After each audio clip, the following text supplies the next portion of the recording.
여러분 안녕하세요. 우리 지필평가 이후로 첫 문학 시간이죠. 우선 여러분한테 지필평가랑 전국연합평가를 치르느라 고생 많았다는 얘기를 해주고 싶어요.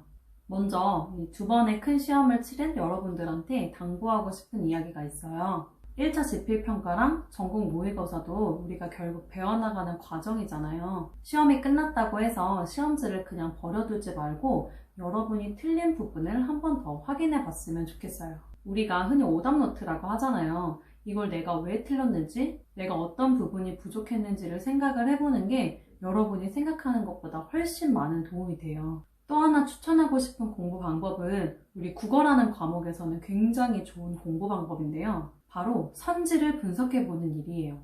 지필평가와 모의고사 모두 출제자들이 굉장히 고심을 해서 출제 빈도가 높은 개념어와 어휘들을 정제된 표현으로 만들어둔 게 선지이기 때문에 시험에 출제된 선지에서 여러분이 몰랐던 어휘 그리고 정확하게 알기 어려웠던 개념어 같은 것들을 좀 정리를 해두면 아주 좋아요. 작년부터 수업 시간에 굉장히 강조했던 내용이기도 한데요. 여러분들한테 과제 하나를 내주고 싶어요. 노트나 A4 용지에 모의고사와 지필평가 선지에서 여러분이 몰랐던 어휘들 그리고 중요한 국어의 개념어들을 노트에 한번 정리를 해보는 거예요.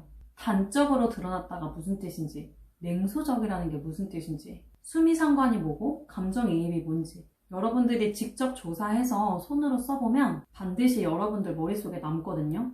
최소 10개 이상만 적어와도 선생님이 과제를 한 걸로 인정할 거예요. 이 과제는 여러분 모두가 해야 되는 필수 과제는 절대 아니에요. 여러분 중에서 조금 더 개념어나 어휘를 다지고 싶은 학생들은 노트나 A4 용지에 어휘들을 정리해서 6월 30일 월요일까지 선생님한테 제출하시면 돼요. 필수 과제는 아니지만 이 어휘 노트를 선생님한테 제출한 학생들은 세부 능력 및 특기사항에 시험 이후에 어휘와 개념어들을 정리했다라는 내용을 적어줄 거예요.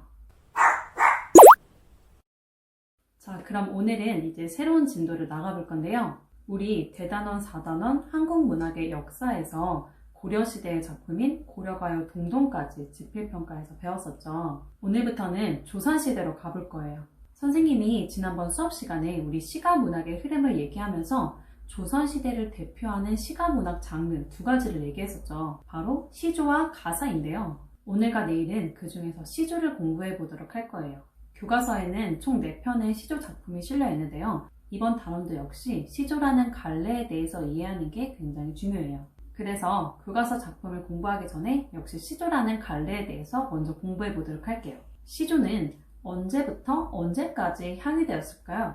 그러니까 언제 처음 생겨나서 언제까지 창작되고 빌려졌을까요? 작년에 선생님이 수업했던 친구들한테 같은 퀴즈를 냈었는데 맞췄던 친구들이 많이 없었어요. 정답은 고려 말기에 발생해서 현재까지 창작되고 있어요.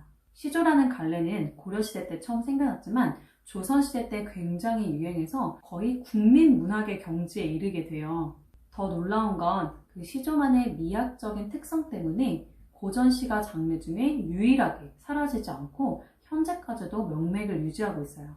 현대에도 많지는 않지만 시조를 짓는 시인들이 있고 현대시조라는 장르가 존재해요. 시조의 어떤 특성이 그렇게 시조라는 장르를 유행하게 만들었고 또 현대까지 이어지게 만들었는지 지금부터 본격적으로 살펴보도록 하겠습니다. 지금부터 시조라는 갈래에 대해서 설명을 해보도록 하겠습니다. 선생님이 여러분들한테 배부한 학습지 01번 갈래 학습에 우리 시조에 대한 내용을 정리할 수 있게끔 마인드맵이 나와 있어요. 여기에 지금부터 선생님이 설명할 내용을 잘 정리해 두시면 돼요.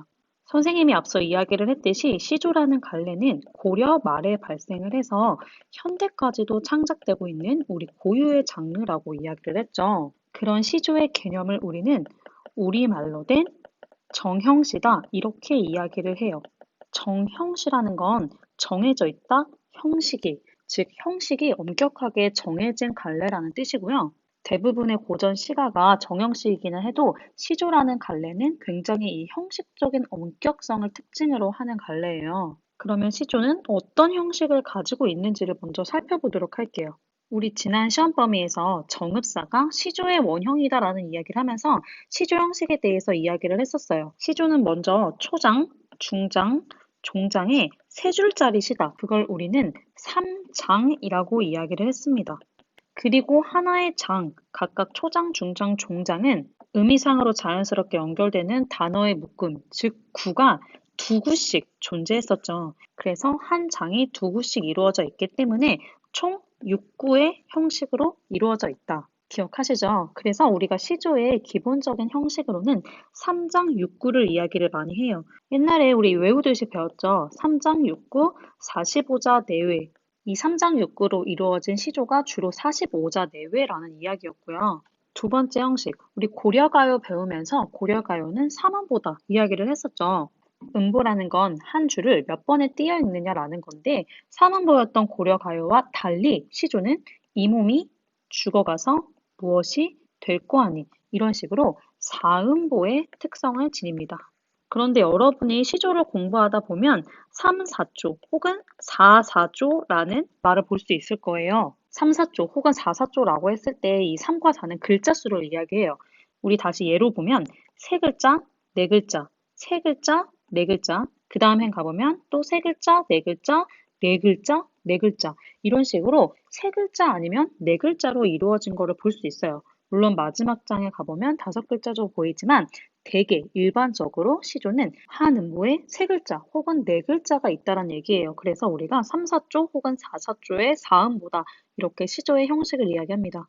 마지막으로 시조의 형식 중에 가장 중요한 규칙이라고 할 수 있는데요. 시조의 형식이 조금씩 느슨해져도 이 부분은 거의 변하지 않았기 때문이에요. 바로 종장의 첫 음보가 3음절이라는 말을 들어봤을 거예요. 우리 예시로 보면 종장 마지막 세 번째 줄의 첫 음보, 백설이가 바로 해당되겠죠. 이 첫 음보는 보이는 거와 같이 세 글자다 라는 뜻인데 이 시조만 그런 게 아니라 대부분의 모든 시조가 이 종장의 첫 음보는 3한절로 한다는 규칙을 따르고 있어요. 여기까지가 우리말 정형시인 시조의 형식상의 특징이었습니다.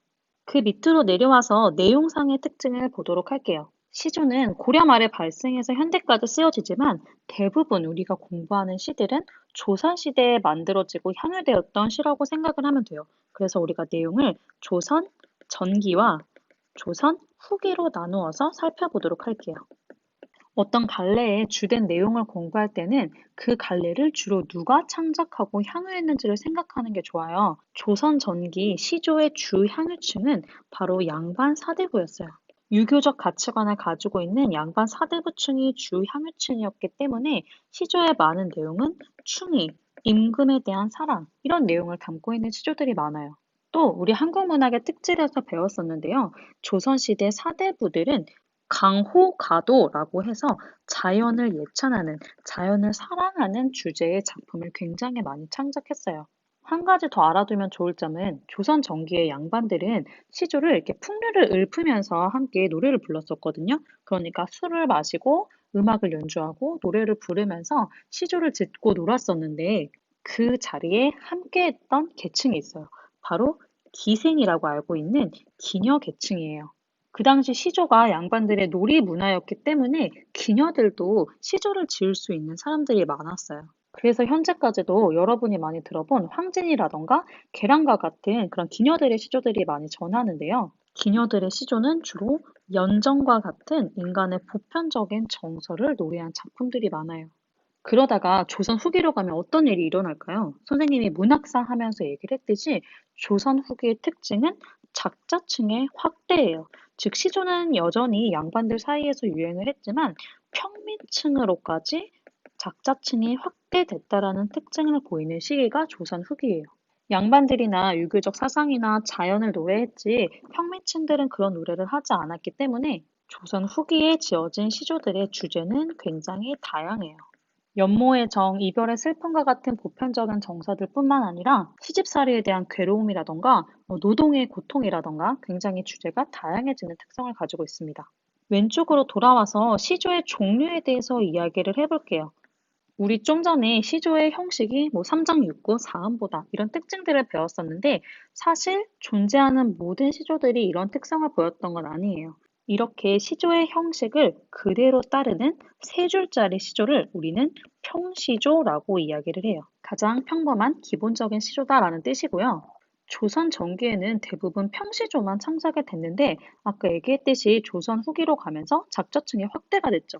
그때 주제만 다양해진 게 아니라 이런 형식적인 엄격성도 조금씩 무너지기 시작을 하면서 형식이 조금 변형된 시조들이 생겨나기 시작해요. 이렇게 평시조에서 형식이 파괴된 시조를 어시조, 그리고 사설시조라고 하는데 시조는 초장이나 중장이 한 음보 정도 아주 조금만 변형된 시조고요. 사설시조는 초장이나 중장이 여러 음보 이상 아주 많이 길어진 형식이 많이 파괴된 시조를 사설시조라고 해요. 우리가 배우는 대부분의 시조는 평시조 혹은 사설시조고요. 그리고 원래 시조는 이렇게 세 줄짜리의 짧은 시인데 그런 세 줄짜리 시인 평시조가 여러 개가 합쳐져서 하나의 주제를 가진 긴 노래처럼 보이는 시조를 우리는 연시조라고 해요. 시조가 연속되었다라는 얘기예요. 우리 교과서에는 평시조, 사설시조, 연시조가 모두 실려 있으니까요. 시조의 종류를 한번 유의 깊게 봐주시기 바랍니다. 마지막으로 시조의 의의를 얘기를 해볼게요. 시조는 인간의 정서인 서정을 3장 6구 45자 내외라는 아주 짧은 간결한 형식에 담아낸 우리의 고유의 장르예요. 형식이 엄격하게 정해진 이 짧은 양식에 인간의 서정을 담아내려면 굉장히 많은 함축적인 방법이 쓰였겠죠. 그런 점에서 문학성이 굉장히 높은 우리 고유 문학의 갈래라는 뜻이고요. 두 번째 의의는 시조만큼 평민층이 많이 짓고 불렀던 노래가 없었어요. 그래서 향유층이 확대되면서 시조는 국민 문학이라고 할 수 있을 만큼 여러 계층을 아우르는 그런 갈래였다라는 게 두 번째 의의입니다.